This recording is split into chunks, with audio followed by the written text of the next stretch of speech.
بزرگ گزرے شاہ بقی الدین ابن مخلد فرماتے میری 19 سال عمر تھی، میں نیشا پور میں پڑھا کرتا، میرے اندر علم کا بڑا ذوق تھا۔ ایک استاذ کے پاس جب میں پڑھنے گیا تو میرے استاد مجھے فرمانے لگے کہ بیٹے تیرا ظرف بڑا ہے اور میرا علم چھوٹا ہے، تو کسی بڑے عالم کے پاس جا۔ میں استاد سے کہا کہاں جاؤں؟ تو کہنے لگے اگر ہو سکے نا تو بغداد شریف چلا جا، امام احمد بن حنبل کی بارگاہ میں حاضری دے، وہ حدیث کے حافظ ہیں۔ آج بھی آپ ان کی مسند امام احمد دیکھیں، جو حدیث کا طالب علم ہوتا ہے اسے مزہ آ جاتا ہے پڑھنے پر۔ کیا بات ہے امام احمد بن حنبل کی، اور انہیں اللہ نے اعزاز دیا کہ آج بھی مکے اور مدینے میں امام احمد بن حنبل کے مذہب پر فتویٰ دیا جاتا ہے، وہاں کے لوگ حنبلی کہلاتے، اتنی اللہ نے انہیں شان عطا فرمائی۔ کہتے ہیں میں نیشا پور سے نکلا جب تو بحری رستے کے لیے میں آنے لگا یہاں، جب جہاز میں بیٹھا نا تو رستے میں طوفان آ گیا۔ طوفان اس تیزی کے ساتھ آیا اور اتنے دن جاری رہا کہ ہمارے جہاز کی سمت ہی بدل گئی، ڈائریکشن ہی بدل گئی۔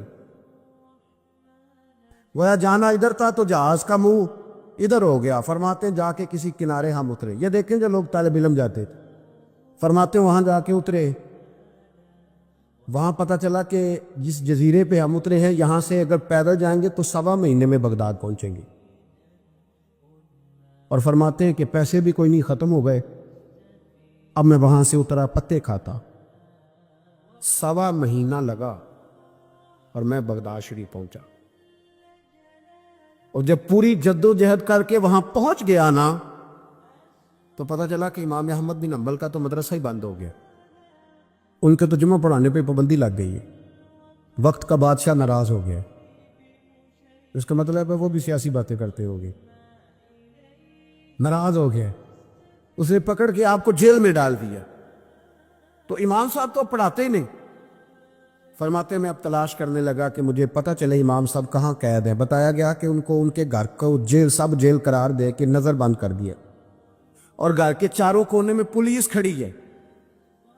امام احمد بن حنبل رحمۃ اللہ تعالیٰ علیہ کے وہ شاگرد شاہ بقی الدین صاحب فرماتے ہیں کہ میں جب وہاں پہنچ گیا،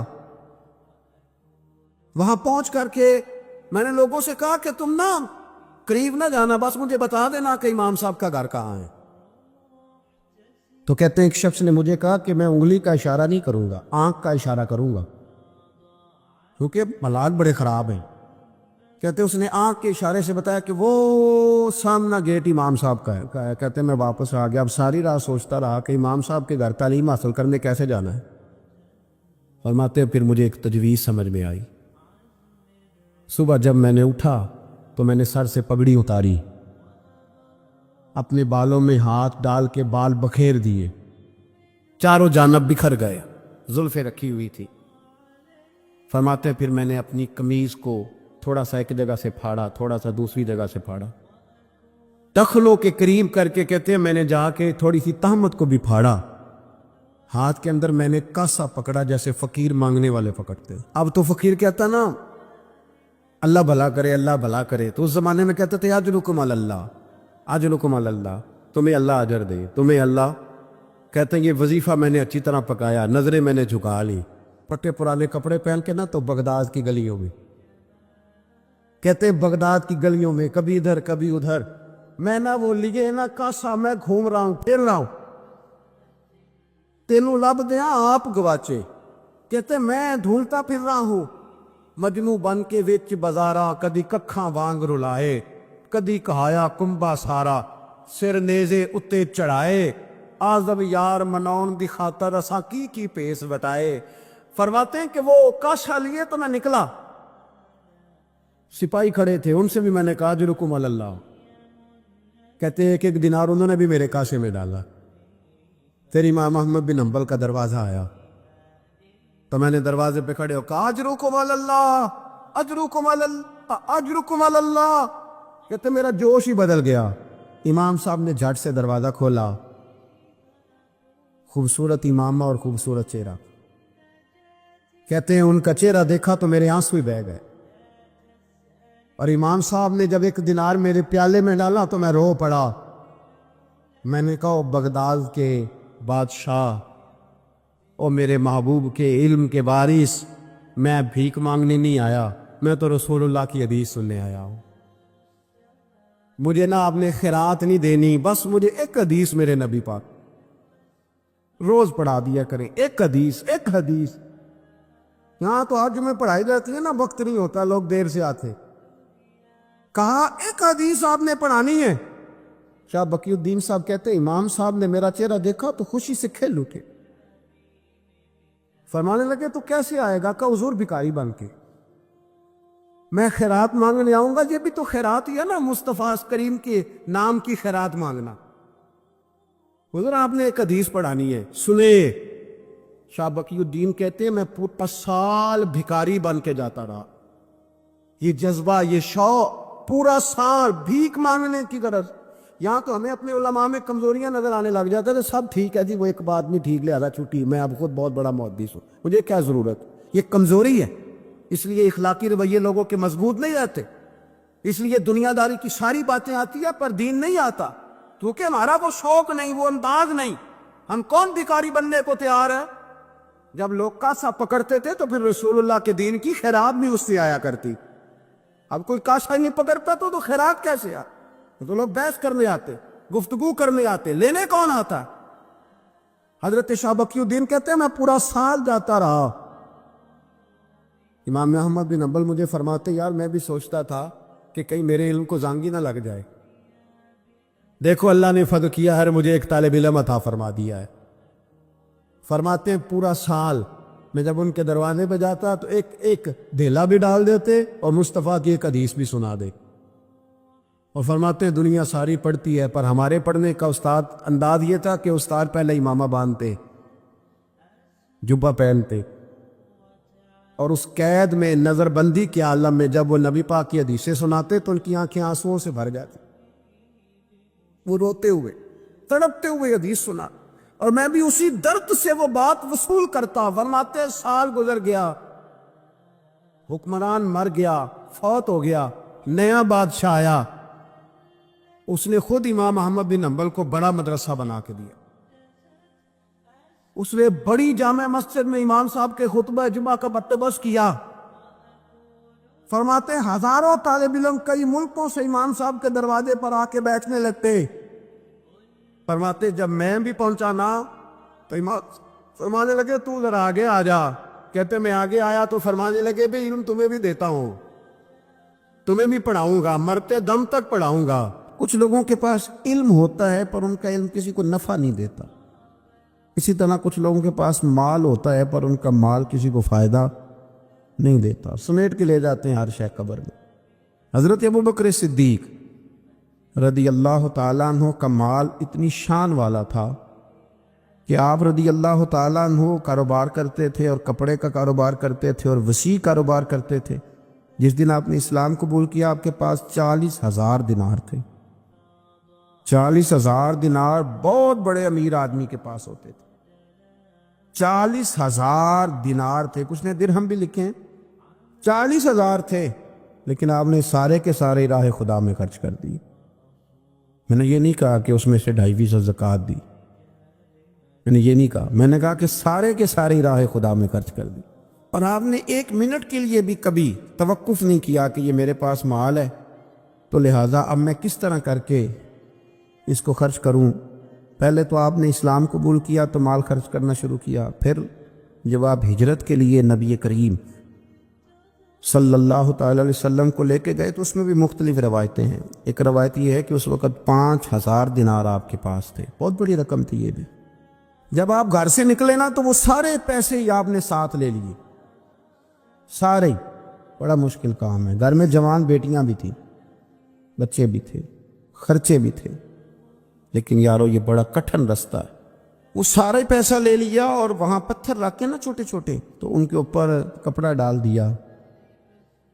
والد نابینا تھے، اپنی صاحبزادی سے فرمانے لگے اگر ابا جی پوچھے نا ابو بکر سارے پیسے تو نہیں لے گیا، اور وہ ڈھونڈتے ڈھونڈتے یہاں آئے تو ان کا ہاتھ لگوا دینا، انہیں پتہ چلے کہ پیسے ابھی یہیں پڑے ہوئے، لیکن ساری رقم ساتھ لے گئے اور راہ ہجرت میں ساری رقم خرچ کر دی۔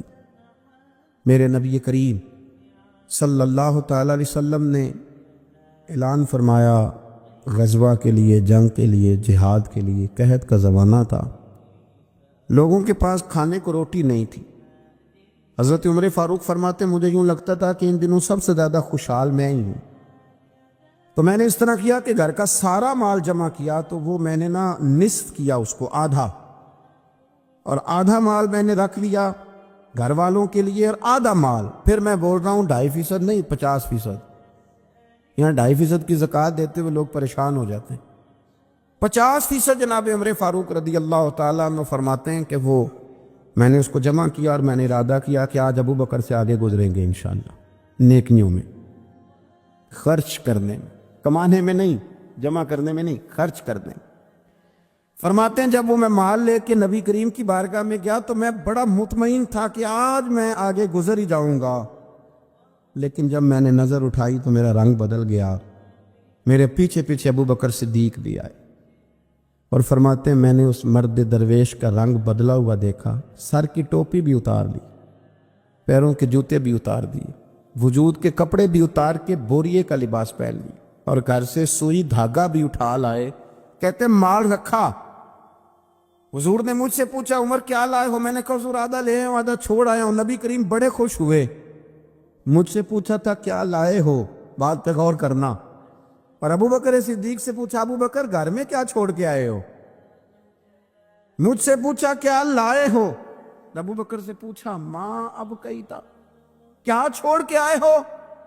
جناب صدیق اکبر نے نظر جھکائی، قربان جاؤں جواب پہ بھی، یہ نہیں کہا حضور کچھ نہیں چھوڑ کے، یار یہ بھی تو بندہ کہ سونے ہیں سارے لے آئے ہوں، کیوں چھوڑنا تھا، آپ نے حکم کیا تھا چھوڑ، یہ نہیں کہا کہ یا رسول اللہ میں سارا لے آؤں، کیا جواب دیا؟ ماں اب کئی لہم اللہ و رسول، یا رسول اللہ صلی اللہ علیہ وسلم آپ نے پوچھا کیا چھوڑ کے آئے ہوں؟ میں گھر میں اللہ چھوڑ آیا ہوں، اللہ کا نبی چھوڑ آیا ہوں، میرا کوئی گھر خالی ہے وہاں اللہ کا ذکر ہوتا ہے، وہاں رسول اللہ کی نعت ہوتی ہے، حضور گھر میں اللہ رسول کا نام چھوڑ کے بھرا ہوا گھر چھوڑ کے آیا ہوں۔ پھر قربان جاؤں میرے نبی کریم پر بھی، حضور سید عالم علیہ السلام نے فرمایا یہ تیرے پیچھے جبریل کھڑے ہیں، اور وہ بھی ٹاٹ کا لباس پہن کے آئے ہیں۔ میں نے ان سے پوچھا ہے جبریل آج ٹاٹ کا لباس، آج ٹاٹ کا لباس کیوں پہنا ہے؟ تو عرض کی یا رسول اللہ آج ابو بکر صدیق نے ٹاٹ کا لباس پہنا ہے تو رب کو اتنا پسند آیا ہے کہ اس نے کہا فرشتوں نوری کپڑے اتارو سارے، یہ روپ دھارو نا جو میرے یار کے یار نے دھارا ہے، یہ والا تینوں لب دیں آپ گواچے، سانو اپنی خبر نہ کوئی، ساتھوں پارے نہیں ککھ گلیاں، سانو تے آخ دے لوگ شدائی، ہاں سانو آخ دے لوگ شدائی، کیونکہ اسا ننگ نموس دا ساڑ کے چولا، گل پہنے تاج گدائی، سجنا اپنا آپ گوایا ہے تاں یار نے چاتی پائی، سارا ہی رکھ دیا سارا ہی۔ اور ایک جملہ امام سیوطی نے لکھا ہے جس پر وجد کرنے کو دل کرتا ہے، میں صحیح کہہ رہا ہوں، وجد کرنے کو دل کرتا ہے۔ امام سیوطی فرماتے ہیں کہ نبی پاک صلی اللہ تعالی علیہ وآلہ وسلم نے کہا کہ ابو بکر میرا رب فرماتا ہے کہ تو سارا ہی لے آیا ہے اور ٹاٹ کا لباس تو نے پہن لیا ہے، تو رب فرماتا ہے کہ ابو بکر سے پوچھئے کہ ابو بکر اس حال میں اپنے رب سے راضی ہے کہ نہیں، اس حال میں راضی ہے کہ نہیں؟ تو صدیق اکبر کی تو چیخ نکل گئی، عرض کی یا رسول اللہ میں کہاں اور میرا رب کہاں؟ میرا اللہ میری رضا پوچھتا ہے؟ یا رسول اللہ میں اللہ سے بھی راضی ہوں، رسول سے بھی راضی ہوں، دین اسلام سے بھی راضی ہوں، حضور میں بڑا ہی راضی۔ اور میں نے یہاں ایک عجیب بات پڑھی، حضرت ابی بن کعب نے ایک دفعہ کہا تھا یا رسول اللہ میں نے سارا مال دینا ہے، فرمایا نہیں بھائی چوتھا حصہ دے، 3 حصے رکھ لے۔ حضرت ابو لبابہ نے بھی کہا تھا حضور سارا مال پیش کرنا ہے، فرمایا نہ تیرے بچے پیچھے فاقہ مرے، میں نہیں سارا قبول کرتا چاہے دین کے، چوتھا حصہ دے۔ ان سے کہا سارا نہیں قبول کرنا، یہ سارا لائے تو ان کا قبول کر لیا۔ اور پھر لفظ ہیں بڑے خوبصورت حدیث پاک میں، نبی کریم علیہ السلام نے فرمایا، یہ ابن ماجہ کی روایت ہے، فرمایا مجھے کسی کے مال نے اتنا نفع نہیں دیا، کسے بادشاہ، اللہ اکبر، فرمایا کسی کے مال نے اتنا نفع نہیں دیا اتنا ابو بکر صدیق کے مال نے نفع دیا۔ گویا حضور فرماتے ہیں کہ یہ لے کے بھی آتا ہے اور اس کا مال ہے بھی بڑا برکت والا، جب آتا ہے تو پھر مزیدار بھی بڑا ہے، پھر اس میں نفع بھی بڑا ہے، پھر وہ کہیں خرچ کرتے ہیں تو اس پہ عطا بھی بڑی۔ یہ وہ لوگ ہیں جو رات کو بھی خرچ کرتے ہیں، دن کو بھی خرچ کرتے ہیں، اعلانیہ بھی خرچ کرتے ہیں، چھپا کے بھی خرچ کرتے ہیں۔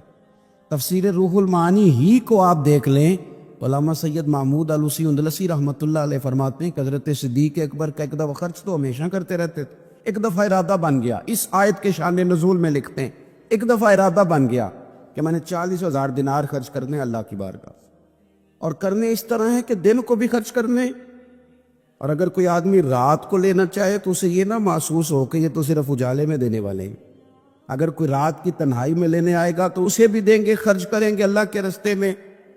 اور 10,000 دینار، 40,000 کل دینے تھے، 10 خرچ کیے دن کو، 10 خرچ کیے رات کو، 10 اس وقت خرچ کیے جب ساری دنیا اعلان ہوتا ہے نا چندے کا تو سارے دے رہے ہوتے ہیں، 10 اس وقت خرچ کر دیا 10,000 دینار، اور پھر 10 چھپا کے خرچ کیا، 10 چھپا کے بھی خرچ کیا، یعنی اس وقت بیچ مجمع کے بھی دینا بعضوں کا بہتر ہوتا ہے کہ دوسروں کو بھی رغبت ہوتی ہے، کیونکہ ایک بندہ اگر کہیں خرچ کرتا ہے تو پھر دوسرے بھی دیکھ کے خرچ کرتے ہیں، تو جب سب دے رہے تھے تب بھی دیا، اور جب کوئی نہیں دے رہا تھا تو تب بھی دیا، اور دن کو بھی دیا اور رات کو بھی دیا، تو رب کریم نے پھر اس کا ذکر قرآن مجید میں فرما دیا۔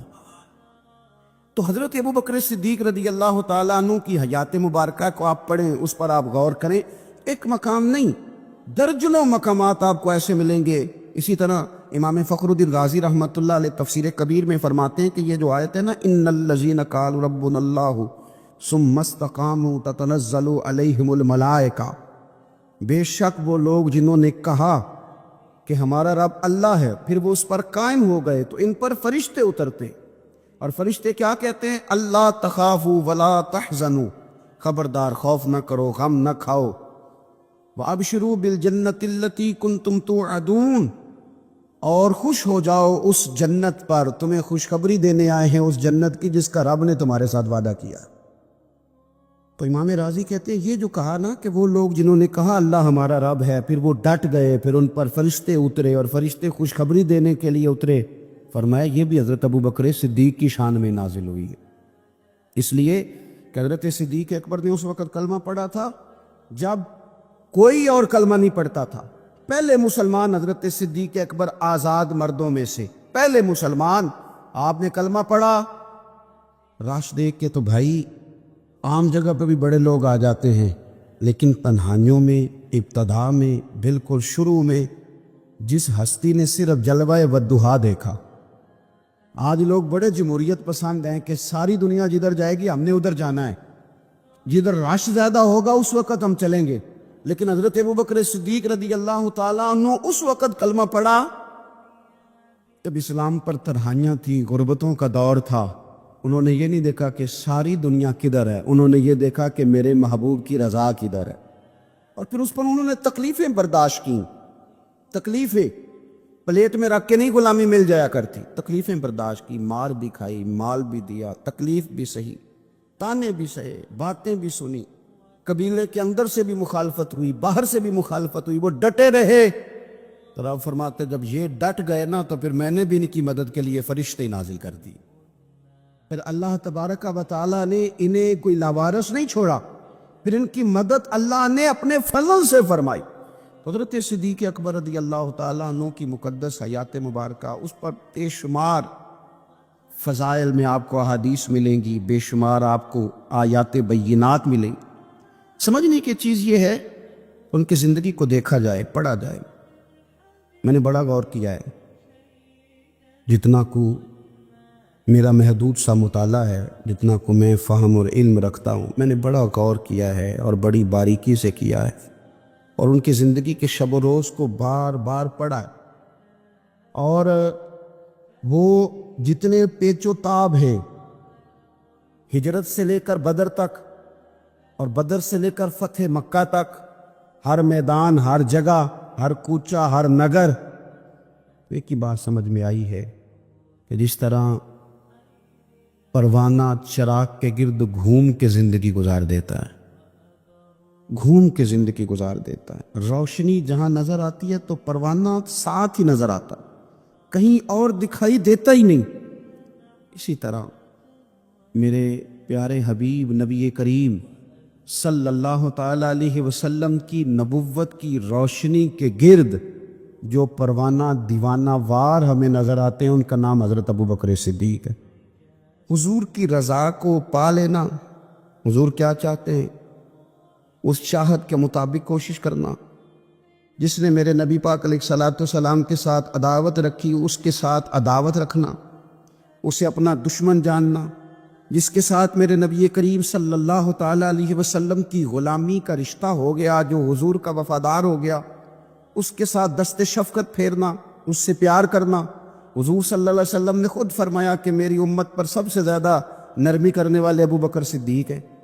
اس کے ساتھ محبت کرنا، اس کے ساتھ پیار کرنا، اپنی ظاہری زندگی کو، اپنے وجود کو، اپنی خواہشات کو، اپنی اولاد کو، اپنے تعلق کو، سب کو پیچھے رکھ کے سب سے آگے اپنے محبوب کی ذات کو رکھنا۔ یہ کمال صرف حضرت صدیق اکبر ہی کو حاصل ہے۔ لوگ عمل کرتے ہیں پر مزیدار نہیں کرتے، چل پڑتے ہیں پر پورا نہیں چلتے، رشتہ بناتے ہیں بس سوچتے ہیں کہ اتنا ہی کافی ہے، اتنی زیادہ وفا اور اتنی زیادہ پیچھے چلنے کی کیا ضرورت ہے۔ لیکن حضرت ابو بکر صدیق رضی اللہ تعالیٰ نے جو رشتے بنائے، پھر وہ رشتے نبھائے، پھر انہوں نے حضور کی اس غلامی کو نبھا کے دکھایا۔ کلمہ پڑھا۔ ہمارے ایک بزرگ فرمایا کرتے تھے ابو بکر نے دوستی لگائی تھی مکے میں اور جوان کرائی بدر و احد خندق میں، اور فرماتے ہیں ساتھ نبھائی ہے قبر میں بھی۔ پانی پرنا زہیلیاں تے رنگا رنگ کڑے، او پائی اسی تے پریا اس دا جانیے جس دا توڑ چڑھے۔ اور بڑی احتیاط کے ساتھ، بڑی احتیاط کے ساتھ، بڑی احتیاط کے ساتھ اگر انہوں نے کبھی مشورہ بھی دیا نا، ایک جنگ کے موقع پہ حضور نے مشورہ مانگا تو اس کی حضور آپ جیسے حکم کریں گے ہم ویسے ہی حاضر ہیں۔ اگر کبھی مشورہ مانگا بھی تو انہوں نے بڑا محتاط ہو کے بڑے احتیاط سے، کوئی زیادہ رائے نہیں، اس لیے کہ جس سے پر اعتماد زیادہ ہوتا ہے اس کی ذمہ داری بھی زیادہ ہوتی، جس سے محبت زیادہ کی جاتی ہے اس کی ڈیوٹی بھی زیادہ ہوتی۔ سب سیاں رل پانی نو چلیاں، کوئی مڑ سی پر کے، تو جنہاں نے پر کے سر تے چایا او قدم رکھن ڈر ڈر کے۔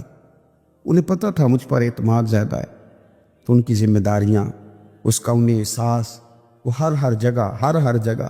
یار بات کو سمجھو نا، اگر مدینے میں کوئی جنازہ ہے تو ابو بکر صدیق اس میں بھی پہلے نظر آتے، اگر مریض کی عیادت کرنی ہے تو صدیق اکبر اس میں بھی پہلے نظر آتے ہیں، اگر کسی جگہ کسی غریب کی، مسکین کی خدمت کرنی ہے تو صدیق اکبر وہاں بھی پہلے نظر آتے، اور میرے مدینے والے محبوب نماز پڑھانے کے لیے کھڑے ہوتے ہیں تو صف میں بھی پہلے نظر آتے ہیں۔ انہیں پتہ تھا کہ جنہاں نے پار کے سر تے چایا وہ قدم رکھن ڈر ڈر کے، بڑی ڈیوٹی کی، بڑی ڈیوٹی، آخر دن تک ڈیوٹی کی اور کھل کے کی۔ اور حضور سید عالم صلی اللہ تعالیٰ علیہ وسلم کے وصال ظاہری کے بعد بھی حضور کے دین سے، حضور کی اولاد سے، حضور کے صحابہ سے، نبی کریم صلی اللہ تعالیٰ علیہ وسلم کے مشن سے انہوں نے وفاداری والی ڈیوٹی کی۔ اور ابو بکر صدیق رضی اللہ تعالیٰ عنہ کو جب نور والے کفن میں لوگ تدفین کے لیے اٹھا رہے تھے، اور جب ان کی اس وصیت پر عمل کیا جا رہا تھا کہ مجھے فوراً میری قبر کھودنا حضور کے ساتھ، پہلے پوچھ لینا، پہلے گواہی لے لینا، پہلے او لے سجنا اساں توڑ نہیں پائی، اساں جان دتی راہ تیرے۔ حضرت ابو بکر صدیق رضی اللہ تعالیٰ عنہ نے اپنی زندگی وفاداری والی گزاری۔ دعا کریں ہم نے بھی جہاں لگائی ہے نا ہماری نبھ جائے، ہمارا نہ کسی جگہ کوئی ایسا معاملہ نہ بن جائے، ہم نہ نبھانے کے قابل ہو جائیں، کچھ ایسا نہ ہو جائے کہ جس میں معاملہ تکلیف والا ہو، ہم نہ طے کر دیں۔ بڑی بڑی آندھیاں آتی ہیں، بڑے بڑے طوفان اٹھتے ہیں، بڑے بڑے دھوپ چھاؤں کے معاملات ہوتے ہیں۔ دعا کرو کہ جہاں جہاں ہم پر اعتماد کیا جاتا ہے، پیار کیا جاتا ہے، ہم اسے نبھا سکیں۔ میرے رسول کریم صلی اللہ تعالیٰ علیہ وآلہ وسلم کے اس غلام نے ڈیوٹی اس ترتیب سے دی کہ مشکات میں حدیث ہے، ذرا انداز دیکھیے گا اس روایت کا، ان کی نیکیاں کس طرح گنی جائیں۔ یعنی حضرت ابو بکر صدیق رضی اللہ تعالیٰ عنہ کی عظمت شروع کہاں سے کی جائے، اس عظمت کے لیے عنوان کہاں باندھا جائے، ان کی زندگی کا کون سا پہلو ہے جس کا تذکرہ چھیڑا جائے، اور ان کی وفا کا ذکر کیا جائے، ان کی اتباع کا ذکر کیا جائے، ان کی غلامی کا ذکر کیا جائے، ان کے فنا فی رسول صلی اللہ علیہ وسلم ہونے کا ذکر کیا جائے، کہاں سے بات شروع کی جائے۔ میں نے تفسیر روح البیان دیکھ رہا تھا، یعنی کچھ باتیں ایسی ہیں کہ یہ موقع نہیں تھا یار یہاں یہ والی باتیں تو نہیں نہ ہوتی. یعنی اماں جب لاڈ سے پتر سے بات کرتی ہے تو روٹین میں کرتی ہے نا گھر میں بیٹھے, کتنا پیارا ہے میرا بیٹا, میرا پتر بڑا بیبا ہے, وہ گھر میں لاڈ سے بات کرتی ہے. جب وہ سفر پہ انسان جا رہا ہو یا کوئی ایمرجنسی حالات ہو تو اس موقع پر لاڈ کی باتیں نہیں ہوتی. اس موقع پر بڑی میٹھی, بڑی شستہ, بڑی الگ تھلگ باتیں نہیں ہوتی. علامہ اسماعیل حقی رحمۃ اللہ علیہ تفسیر روح البیان کے اندر فرماتے ہیں کہ جنگ بدر کے اندر نا حضرت ابو بکر صدیق رضی اللہ تعالیٰ عنہ کے صاحبزادے, وہ پہلے بھی آپ نے سنا ہوا ہے, بڑی معروف بات ہے کہ وہ کافروں کی طرف سے آئے تھے لڑنے کے لیے, ابھی کلمہ نہیں پڑھتے تھے, بعد میں اللہ نے توفیق دی وہ بھی مسلمان ہو گئے.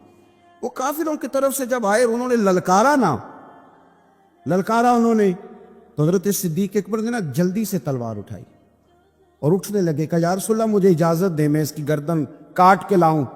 تو حضور نے فرمایا ابو بکر آپ بیٹھ جائیے.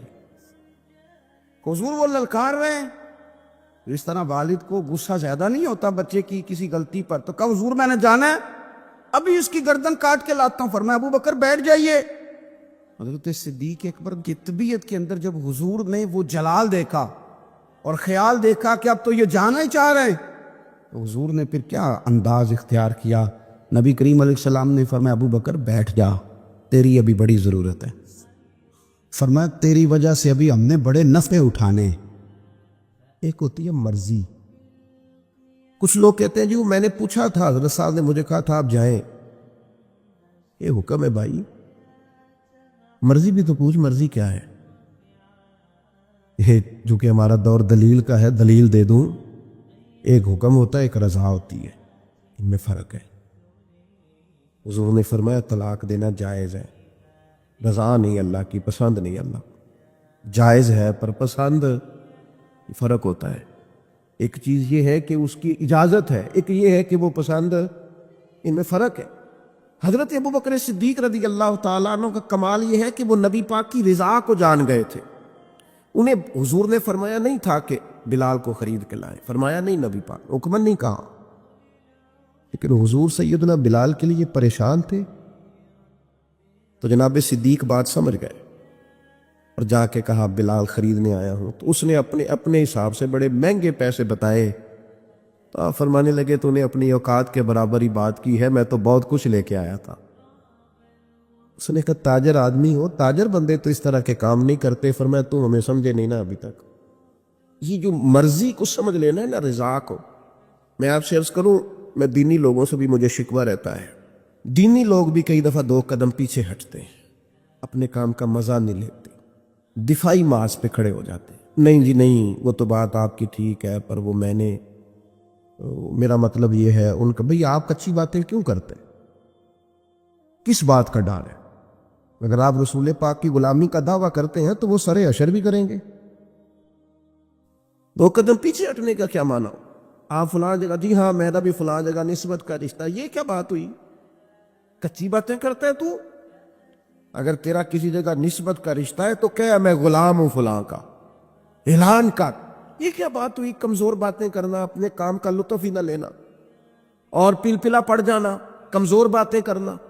ایک سرکاری نشست تھی, ایک دفعہ مجھے دعوت دے لی گئی, اس میں کچھ اور فکر کے لوگ بھی موجود تھے. تو ایک صاحب نے مجھے کہا کہ نظریاتی طور پر اب وقت آ نہیں گیا کہ کچھ چیزوں کو طے کر لیا جائے. اور میں نے کہا کسی کو گالی تو پہلے بھی نہیں دیتے, مزاج ہی نہیں ہے, برا تو پہلے بھی نہیں کہتے, اپنا کام کر رہے ہیں. نہیں اگر تھوڑی سی, میں نے کہا ایک بات بڑی پکی ہے, مضبوط ہے, ہم نے دعا مانگی ہے کہ ہماری آنے والی نسلوں میں بھی مالک وہ بچہ پیدا کرنا جو یا رسول اللہ کہنے والا ہو. میں وہ سنی ہوں جمیل قادری مرنے کے بعد, میرا لاشا بھی کہے گا صلاۃ و. نظریاتی کمزوری کوئی نہیں, کچی بات ہوگا قیامت. داتا صاحب جاتے ہیں تو میرے بھائی ہم ڈٹ کے جاتے ہیں. خواجہ اجمیر کے ہاں جاتے ہیں تو اللہ کے فضل سے ڈٹ کے جاتے ہیں.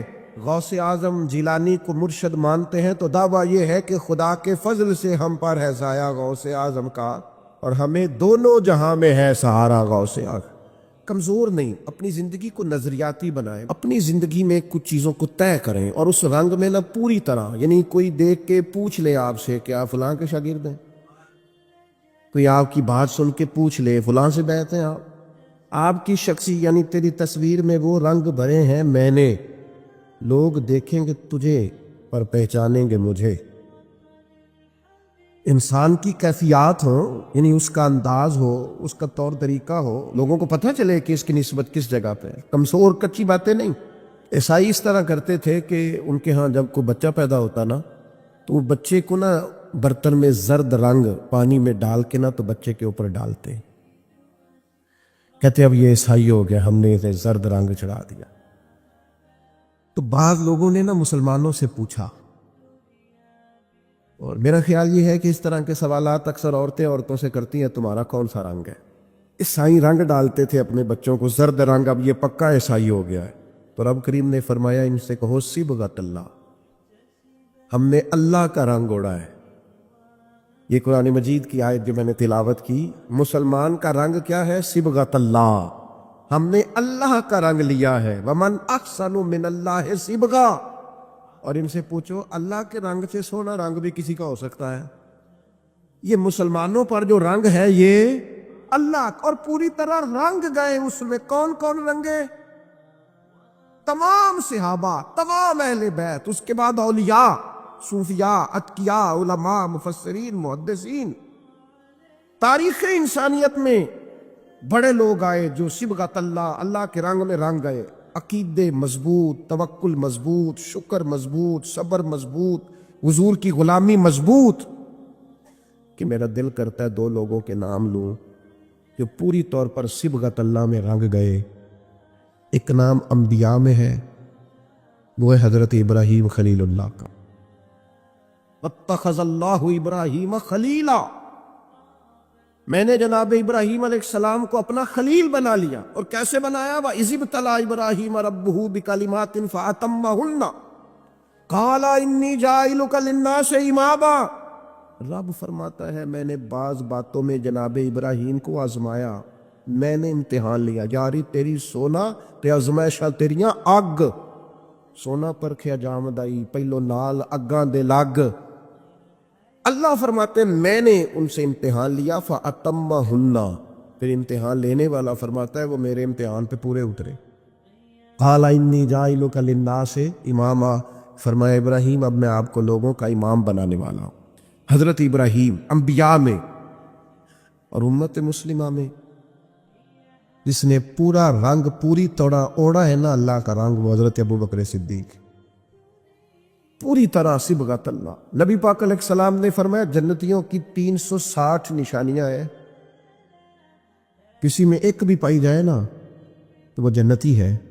حضرت صدیق اکبر دھیمے بڑے تھے، بات بڑی آہستگی سے کرتے تھے، لہجہ بڑا بردباری والا تھا، دھیمے سے انداز میں عرض کی حضور غلام میں بھی کوئی 360 میں سے ایک آدھ پائی جاتی ہے؟ وہ جنتیوں کی 360 علامتیں، کسی میں ایک پائی جائے علامت تو بندہ جنتی ہے۔ جنتیوں کی علامتوں میں سے تو بڑے دھیمے انداز میں، تھوڑا وہ شہرت سے بچنے والا، پیچھے پیچھے رہتا ہے اور جی چاہتا ہے ساری غزلیں اس پیارے کے نام کریں۔ پوچھا کہ میرے اندر بھی ایک پائی جاتی ہے؟ پھر حضور مسکرائے، اور جس انداز کا سوال تھا اس سے کئی لاکھ گنا، بے حساب گنا بڑھ کے محبوب نے مسکرا کے کہا ابو بکر کسی میں ایک پائی جاتی ہے، کسی میں 2 پائی جاتی ہیں، آپ کے اندر تو 360 ساری کی ساری پائی جاتی، ساری کی ساری۔ لوگوں نے بڑی بڑی جناب صدیق اکبر کی شان بیان کی۔ یہ جو ہم تو الحمدللہ مرید ہی مولا علی کے ہیں نا، ہمیں جو شجرہ دیا گیا ہے نا، شجرہ، ہم حضرت علی کے مرید ہیں۔ ہمیں جو ہمارے بزرگوں نے شجرہ دیا ہے نا، اس میں نبی پاک کے بعد مولا علی کا نام ہے ہمارے شجرہ طریقت میں۔ ہم سچی مچی کے مرید ہیں، مولا علی کے مرید ہیں شیر خدا سے۔ لیکن ہم اس لیے حضرت صدیق کی تعریفیں کرتے ہیں کہ ہمارے پیر مولا علی جناب صدیق کی تعریف کرتے ہیں، مولا علی شیر خدا رضی اللہ تعالیٰ عنہ تعریف کرتے۔ بڑے لوگوں نے شان سیدنا صدیق اکبر بیان کی، اور نبی پاک کے جو الفاظ ہیں نا، بعض کی تو شرح ہی نہیں ہو سکتی، حدیث میں بعض ایسے حضور کے ارشادات ہے شرح ہی کوئی نہیں، کیا تفصیل کرے کوئی۔ یعنی صحیح حدیث میں حضور نے فرمایا مجھے جتنا نفع ابو بکر کے مال نے دیا ہے کسی کے مال نے نہیں دیا۔ حضور فرمانے لگے گر میں کسی کو خلیل بناتا تو ابو بکر صدیق کو بناتا۔ آپ سمجھ رہے ہیں چیزوں کو؟ میری بات پر غور کرنا۔ بڑے لوگ عظمت صدیق بیان کرتے ہیں۔ ہمارے ہاں خانقاہ آل و مہار شریف ہے سیالکوٹ میں، وہاں خطیب الاسلام پیر سید فیض الحسن شاہ صاحب آل و مہاروی رحمۃ اللہ ابو الکلام انہیں کہا جاتا تھا۔ گفتگو کرنے میں مہارت، سید زادے کا روب اور خون رسول کی چاشنی۔ نقشبندی اپنا سلسلہ طریقت حضرت صدیق اکبر سے شروع کرتے ہیں نبی پاک کے بعد۔ نقشبندی سلسلہ طریقت میں نبی پاک کے بعد حضرت صدیق اکبر کا نام ہے، پھر حضرت سلمان فارسی کا، اس طرح کر کے وہ اپنا شجرہ طریقت مشائخ چلاتے ہیں۔ حضرت پیر فیض الحسن شاہ صاحب رحمۃ اللہ علیہ چونکہ چورا شریف سے وابستہ تھے، نقشبندی سلسلے میں مرید تھے، بات کرتے تھے تو وہ جن سے میں نے سنی انہوں نے بھی بڑے والہانہ انداز میں سنائی، کہنے لگے بات کرتے تھے جان نکال لیتے تھے، کہتے تھے لوگوں سنو میں سید ہوں، میری آنکھ دیکھو سچا سید ہوں۔ فرماتے تھے میری طرف دیکھو میں نے کچھ 4 کتابیں پڑھی ہیں، پڑھا لکھا سید ہوں۔